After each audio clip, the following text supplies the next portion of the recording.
L'utilisation des hormones est devenue extrêmement fréquente, qu'il s'agisse de la reproduction, qu'il s'agisse de la contraception ou qu'il s'agisse du traitement hormonal substitutif.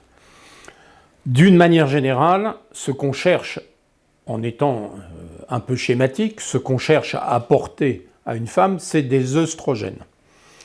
Des œstrogènes, soit dans la contraception pour contrebalancer l'effet du progestatif, soit dans la ménopause pour contrebalancer la disparition des sécrétions hormonales.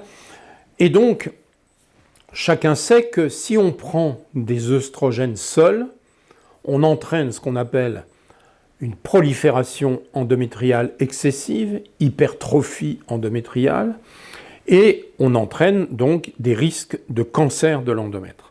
Donc depuis toujours, on rajoute, quand on apporte des œstrogènes, des progestatifs, soit parce qu'ils sont indispensables, c'est la contraception, soit parce qu'ils protègent, c'est le traitement hormonal de la ménopause. Une des grandes surprises d'il y a une vingtaine d'années, c'est-à-dire de l'étude WHI, ça a été de s'apercevoir que les effets secondaires qu'on attribuait à l'apport hormonal devaient, au moins en grande partie, être attribués aux progestatifs. Et on a vu dans l'étude WHI que les progestatifs étaient grandement responsables du risque cardiovasculaire et du risque cancérologique des traitements hormonaux. Donc, on ne peut pas se passer de progestatifs, sauf quand il n'y a pas d'utérus. Et est-ce que tous les progestatifs se valent?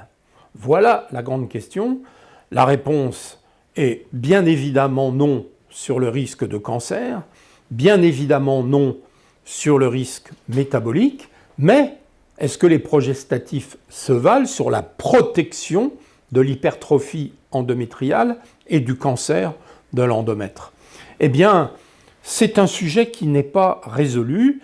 Alors on sait que la progestérone naturelle ou son dérivé protège bien, n'entraîne pas d'augmentation du risque de cancer et probablement pas du risque de maladie cardiovasculaire.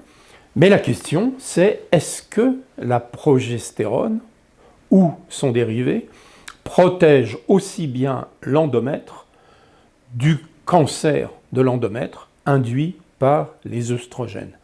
Eh bien, aussi bizarre que ça puisse paraître, on est parti, j'allais dire, la fleur au fusil en pensant que c'était évident, mais les études ne vont pas toutes dans ce sens et il est temps de faire le point sur les différents effets protecteurs des différents types de progestérone et progestatifs sur le risque de cancer de l'endomètre.